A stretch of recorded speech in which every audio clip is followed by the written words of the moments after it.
ভাই সানরাইজ হায়দ্রাবাদের সংসারও এমন নাই, শরীরও জুত নাই। এত তারকা নিয়েও তাদের শরীরে জুত নেই, কি আর করার আছে। তারকা নির্ভর দল সানরাইজ হায়দ্রাবাদ, কিন্তু পারফরমেন্সের বেলায় কিন্তু নাই। তারকা হইলেই হবে না, পারফর্ম করতে হবে, যেটা করতে ব্যর্থ হচ্ছে সানরাইজ হায়দ্রাবাদ। ঋষভ পান্ত অফ ফর্মের প্লেয়ার, তার খেলার ধরন বোঝা যাচ্ছে যে সে খুব ভালো টাচে নাই, কিন্তু দিন শেষে ম্যাচ কিন্তু ঋষভ পান্তই বের করে আনলো। ঋষভ পান্তের অবিশ্বাস্য একটা ইনিংস, এই কারণে অবিশ্বাস্য কারণ লাস্ট অনেক দিন ধরেই সে ফর্মে নাই, যার কারণে অবিশ্বাস্য। এনিওয়ে, সানরাইজ হায়দ্রাবাদ হেরে গেল, ঋষভ পান্ত ম্যাচ জিতিয়ে মাঠ ছাড়লো। সাদাকে সাদা, কালোকে কালো বলিব, সাদাকে কালো, কালোকে সাদা বলিতে পারিব না, আর আইসক্রিম ব্যতীত কারো পা চাটিতে পারিব না। Hello viewers, it's me Roni bro, welcome to another new video. কথা বলছিলাম সানরাইজ হায়দ্রাবাদ এবং লখনৌ সুপার জায়ান্ট, তাই তো? লখনৌ সুপার জায়ান্ট তো নাম। তো এই ম্যাচটা নিয়ে সানরাইজ হায়দ্রাবাদের তারকা ক্রিকেটারের অভাব নাই। সানরাইজ হায়দ্রাবাদ 20 ওভার শেষে তারকা ক্রিকেট থাকার পরেও মাত্র 156 রান করতে পেরেছে। অবশ্য যেই অবস্থা ছিল তাদের, 156 করতে পারবে কিনা সেটাও একটা সন্দেহ দেখা দিয়েছিল। কারণ শুরুতেই আউট হয়ে গেছে ট্রাভিস হেড, অভিষেক শর্মা, যার কারণে তাদের রানটা যে পাওয়ার প্লেতে হওয়ার কথা ছিল সেটা হয় নাই। আমরা যদি স্কোরটা দেখি, 1 রানে অভিষেক শর্মা আউট, দ্বিতীয় উইকেটের পতন 8 রানে, তৃতীয় উইকেটের পতন 11 রানে, চতুর্থ উইকেটের পতন 26 রানে। এই যে 26 রানে 4 উইকেট চলে গেছে, তখন অলরেডি 7 ওভার শেষ। 7 ওভার শেষে পাওয়ার প্লেও শেষ, পাওয়ার প্লের পরের 1 ওভারও শেষ, মাত্র 26 রান, উইকেট চলে গেছে 4টা। এরকম করুণ পরিস্থিতি শিকার হয়েছে সানরাইজ হায়দ্রাবাদ। কিন্তু তারপরে এই যে ক্লাসেন এবং নীতিশ কুমার রেড্ডি চমৎকার একটা পার্টনারশিপ করলো, 26 রান থেকে 144 রান পর্যন্ত, 42 রান পর্যন্ত নিয়ে গেল এই স্কোরটাকে। তার মানে 118 সম্ভবত একটা পার্টনারশিপ দেখলাম আমরা, অসাধারণ। নীতিশ কুমার রেড্ডি এবং Klaasen, Nitish Kumar Reddy 56 run, Klaasen করেছে 62 রান। খুব বেশি আপনার স্ট্রাইক রেটে রান করে নাই, কিন্তু দলের যে বিপর্যয় ছিল সেই বিপর্যয়টা কিন্তু কাটিয়ে তুলেছে এই দুই ব্যাটসম্যান। কিন্তু প্রবলেমও হয়ে গেছে, এই দুই ব্যাটসম্যান যখন আবার আউট হয়েছে তখন আরেকটা কলাপস আপনার শুরু হয়ে গেল। কারণ আপনি দেখেন, ওরা 17 ওভার পর্যন্ত 126 নিয়ে গেছে, তারপরে তার 3টা ওভার ছিল, তাই না? 3 ওভার ছিল, 3 ওভার পুরোপুরি না, হয়তো 2 ওভার 4 বল ছিল সম্ভবত। নীতিশ কুমার রেড্ডি আউট হলো, ক্লাসেন আউট হলো 42 রানে, 142 রানে নীতিশ কুমার রেড্ডি, 144 রানে ক্লাসেন, তারপরে আবার ওই 44 রানেই আরেকটা কি দুবে আউট হয়ে গেল। তো এই যে এই জায়গাটাতে 42 থেকে 44, 42 একটা, 44 একটা, 44 আরেকটা, তারপরে 51 রানে আরেকটা, তারপরে 56 রানে আরেকটা লাস্ট বলে আর কি যেটা। তো সেই জায়গাটাতে আসলে আরেকটু করার সুযোগ ছিল। এই যে 42-এর পরে আর যোগ হয়েছে আপনার 12 রান, তাই না? 12 না 14 রান যোগ হয়েছে। তো 3 ওভারে 14 রান কেন হবে? আপনার তখন 15টা বল ছিল, 15টা বল ছিল, উইকেট হাতে 5টা ছিল। 15 বলে তো আপনার 30 রান করা দরকার ছিল, সেই জায়গায় 15 বলে 14 রান আসছে লাস্ট। তো এই জায়গাটাও একটা ক্যালকুলেশনের ব্যাপার কিন্তু আছে সানরাইজ হায়দ্রাবাদের। তো রান করতে পারে নাই, অভিষেক শর্মা শুরুতে আউট হয়ে গেছে, কোনো রানে করতে পারে নাই। তারপরে ট্রাভিস হেডও রান করতে পারে নাই, ঈশান কিষানও আজকে 4 বলে 1 রান করে আউট হয়ে গেছে, যার কারণে স্কোরটা করতে পারে নাই, ব্যাটসম্যানরা প্রেসারে পড়ে গিয়েছিল।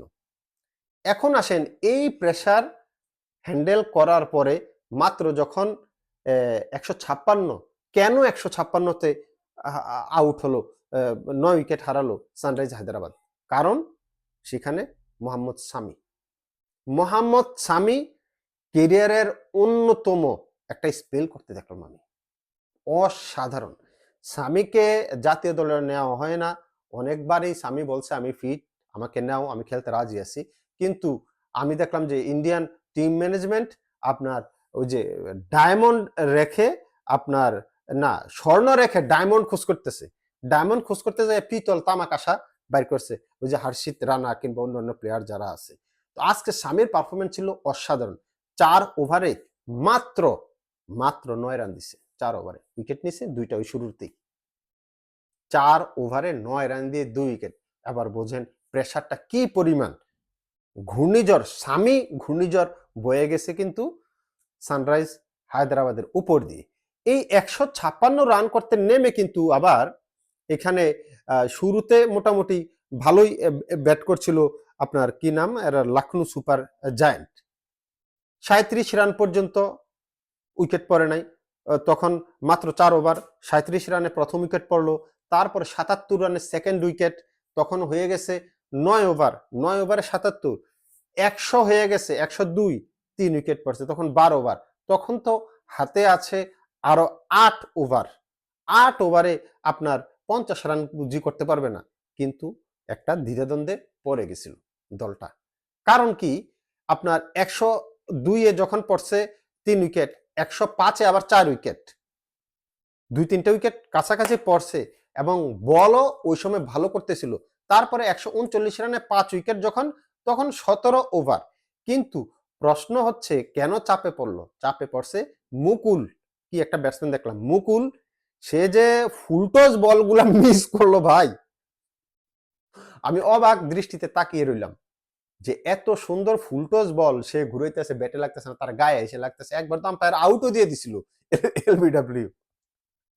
তো সেই জায়গায় যখন আউট দিয়ে দিস তখন আমি মনে মনে বলতেছিলাম আরে এটা তো একটা মাকাম ফল, এটার আউট করে কি করবে, আউট না করে এটার স্ট্রাইকার রেখে দেখ ওভার শেষ করে ফেলুক। আমরা অনেক সময় এমন এমন করতাম, কোনো ব্যাটসম্যান যদি রান করতে না পারতো তারা আউটও করতাম না, কারণ তারা বল খাওয়াইয়া ওভার শেষ করতাম। তো আমি চিন্তা করছিলাম এটা তো একটা মাকাম ফল, তারে আউট করে কি করতে, তাকে রাখা দেখ। কিন্তু পরে দেখলাম সে আবার রিভিউ নিয়ে বাঁচা গেছে, আল্লাহ বাঁচাইছে যে সে আর স্ট্রাইকে আসে নাই, স্ট্রাইকে ঋষভ পান্থ ছিল, না হয় যেভাবে 2 ওভারে 9 রান দরকার হ্যাঁ রানে করতে পারতেছে না স্ট্রাইকে যাইয়া, আমি তো কইছি শেষ, মামলা ডিসমিস, আসামি খালাস হয়ে যাবে, আসামি খালাস হয়ে যাবে, কারণ তার সংসারে মন নাই, তার শরীরও জুত নাই। আপনার এখানে একটা কথা বলা উচিত, সানরাইজ হায়দ্রাবাদের সুযোগ ছিল যখন 6 বলে 9 রান ঋষভ পান্থ ব্যাট করছে, তখন একটা সুযোগ ছিল, সুযোগটা কি একটু টেকনিক্যাল সুযোগ ছিল, লং অফ খালি, লং অন খালি, এদিক দিয়েই 3টা 4 মারলো, এখানে একটা ফিল্ডার দিল না, মিড অফে ফিল্ডার নিয়ে আসছে, তো ওই সাইডে তো লং অন খালি, লং অফও খালি, আপনার লং অনও খালি, 2টা বাউন্ডারি খালি সোজাসুজি স্ট্রেটে, তো সেই জায়গায় একটা ফিল্ডার দাঁড় করালো না, কিন্তু বল দিচ্ছে আবার হাফ বলি টাইপের বল, হাফ বলি বল দিবেন মানে তো আপনার স্ট্রেট ড্রাইভ করবে, তাই না? তাহলে আপনার ফিল্ডার কই? আপনি বাউন্স, সেকেন্ড বলটা দেখলাম বাউন্স দিল, 2 বলে 2টা 4 মারলো, তো প্রথম বলে একটা ইয়র্কার ট্রাই করেছিল, হাফ বলি বল স্ট্রেট ড্রাইভ করছে, 4 হয়ে গেছে সোজাসুজি বোলিং এর একেবারে, সেখানে কোনো ফিল্ডার নাই। দ্বিতীয় বলটা সে বাউন্স দিছে, দেখলাম যে লং লেগে একটা ফিল্ডার দাঁড় করালো, যদি আপনার হুক করে কিংবা পুল করে সেই জন্য, কিন্তু ঋষভ পান্থ কি করছে, হুকও করে নাই পুলও করে নাই, তারপর আবার স্ট্রেটেই খেলছে, কারণ স্ট্রেট তো খালি, সে দেখতেছে লং, লং অফে ফিল্ডার নাই, লং অনও ফিল্ডার নাই, স্ট্রেট যেহেতু খালি, সে আবারও স্ট্রেটে খেলছে, আবারও 4 রান, তারপরে 3টা বল আবার আপনার রান নিতে পারে নাই, 3 বল তো 2 বলে রান নিতে পারে নাই, 2 বলে রান নিতে পারে নাই, ফিল্ডার ছিল, ফিল্ডারের ছিল বলতে ফিল্ডারের হাতে বল গেছে, কিন্তু 5 নাম্বার বলে যখন 2 বলে 1 রান প্রয়োজন, তখন আবারও সে লং অফের মাথার উপর দিয়ে তুলে দিছে, যেহেতু লং অফে ফিল্ডার নাই, লং অনে ফিল্ডার নাই, 4। ঋষভ পান্থ অসাধারণ খেলেছে, খুব ভালো ফর্মে না থাকলেও রান কিন্তু সে করতে পেরেছে। এনিওয়ে গুজরাট, গুজরাট নাকি নাম লখনৌ সুপার জায়ান্ট, কংগ্রেচুলেশন, তবে এত তারকা নিয়েও সানরাইজ হায়দ্রাবাদের কোনো বিল নেই।